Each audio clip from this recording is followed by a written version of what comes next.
বাংলা ওঠো, চোখ খোলা রাখো, কারণ আজ আমরা এক মিথ্যাবাদী ধারণার খুঁটিনাটি বিশ্লেষণ করব যে ভারতীয় জনতা পার্টি বিজেপি মানেই মুসলিম বিরোধী। কিন্তু আসলে কি হলো, আজ আসল চিত্র খোলসা করব, আপনি একটু শুনুন। বন্ধুরা, আজ প্রচুর ভারতীয় মুসলমানদের মধ্যে একটা স্পষ্ট ধারণা প্রবল, বিজেপি ইজুগাল টু মুসলিম বিরোধী। এটা রাজনীতিতে বারবার চক্কর মারে, দল মত নির্বিশেষে অনেকেই বিশ্বাস করে মুসলিম ভোট বিজেপির কাছে নেই। কিন্তু আমরা যদি নিভৃতে সহানুভূতির সঙ্গে বিশ্লেষণ করি, এই ধারণা কি সত্যি পুরোপুরি সত্য? আসুন আমরা বিহার থেকে একটু বোঝার চেষ্টা করি। আপনি হয়তো জানেন, বিহারের মোট জনসংখ্যার 17.7% মুসলিমদের অংশ, যা 2022-23 তথ্য অনুযায়ী। এই অবস্থাতেও বিজেপি নেতৃত্বাধীন national Democratic alliance NDA Bihar বিধানসভা নির্বাচনে বিপুল জয় পেল। এখানে একটা বিষয় কিন্তু গুরুত্বপূর্ণ, মুসলিম ভোট কিন্তু পুরোপুরি বিজেপির বিরুদ্ধে যায়নি। যদিও মূল ধারায় মুসলিম ভোট অনেকাংশে বিজেপির বিরুদ্ধে বা অন্য সংগঠনগুলোর দিকে ছিল, তথাগত তথ্য বলছে মুসলমানরা এক সুরে বিজেপি বা এনডিএর বিরোধী ছিল না। তাহলে প্রশ্ন, যদি পশ্চিমবঙ্গেও হিন্দু ভোট একসঙ্গে হয়ে যায়, তাহলে কি মুসলিম বিরোধী ধারণা থাকলেও বিজেপি ক্ষমতায় আসতে পারবে না? হ্যাঁ, আসতে পারবে। বিহারে তার প্রমাণ হয়েছে। এখন ধরেই নাও মুসলমানদের মধ্যে হয়তো মাত্র 1% এমন রাষ্ট্রবাদী দেশপ্রেমিক মুসলমান আছে যারা বিজেপিকে ভোট দিয়েছে।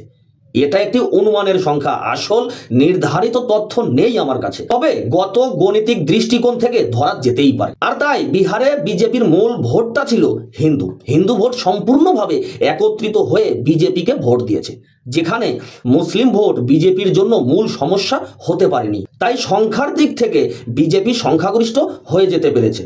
বিহারে এটি ঘটেছে। হিন্দু ভিত্তিক সামাজিক ব্লক এক হয়ে গেছে, যা মুসলিম ভোটের ওপর নির্ভরতা অনেকাংশেই কমিয়ে দিয়েছে। বন্ধুরা, এখন একই কৌশল পশ্চিমবঙ্গে প্রয়োগ করা সম্ভব। মুসলমান ভোট যদি তৃণমূলের তীর না হয় বা বিভক্ত হয়, তাহলে বিজেপির জন্য পথ অনেকটাই সুগম। এখন পশ্চিমবঙ্গের উদাহরণ অনুযায়ী আমাদের ভাবনায় আনলে আপনি বলছেন মুসলিম ভোট তৃণমূল ব্যতীত অন্য কোথাও যাবে না, কোনো সমস্যা নেই, না গেল।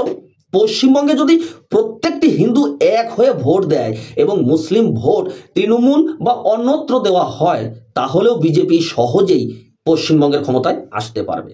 কারণ এখানে হিন্দু বিচারক ব্লক একত্রিত হলে সংখ্যাগরিষ্ঠতা তৈরি হয়, আর রইল 1% মুসলমান যারা রাষ্ট্রবাদী দেশপ্রেমিক মুসলমান, তাদের ভোট বিজেপিতে আসবে, এটা কিছুটা ধারণা করা যেতেই পারে। তাই এখানে মূল বিষয় বিচার ভিত্তিক সচেতনতা তৈরি করতে হবে। ভোট শুধু ধর্ম বা সংখ্যার নিরিখে নয়, রাজনৈতিক স্ট্র্যাটেজি ও সামাজিক একতা ভিত্তিতে হয়। আর এখানেই আমার সত্যিকারের প্রতিবাদ। মিথ্যা ধারণা থেকে নিজেকে মুক্তি করো।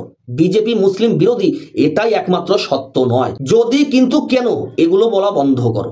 পশ্চিমবঙ্গে যদি হিন্দু ভোট একত্রিত হয়, তাহলে সমাজে পরিবর্তনের পথ একদম খোলা। মুসলিম ভোটের ওপর একমাত্র নির্ভরতা নয়। আমরা সচেতন হই, যুক্তি দিয়ে ভাবি এবং সংখ্যার লজিকে দাঁড়াই। এটা শুধু এক রাজনৈতিক দল নিয়ে আলোচনা নয়, এটা সামষ্টিক রাজনৈতিক শক্তি, ভোটের সামাজিক অর্থ ও গণতান্ত্রিক সিদ্ধান্তের বিষয়। তাই আমার আহ্বান, আপনারা হিন্দু ভিত্তিক বা ধর্ম ভিত্তিক সামাজিক একটা একতা তৈরি করুন, কিন্তু এটা কেবল ভোটের জন্য নয়, সচেতনতায় বিশ্লেষণে। কারণ হয়তো সময় এসেছে যেখানে ভোট শুধু সংখ্যার কথা নয়, সহতির কথাও। আমরা হিন্দুরা এক জায়গায় থাকলে সবকিছু সম্ভব, ভেবে দেখবেন।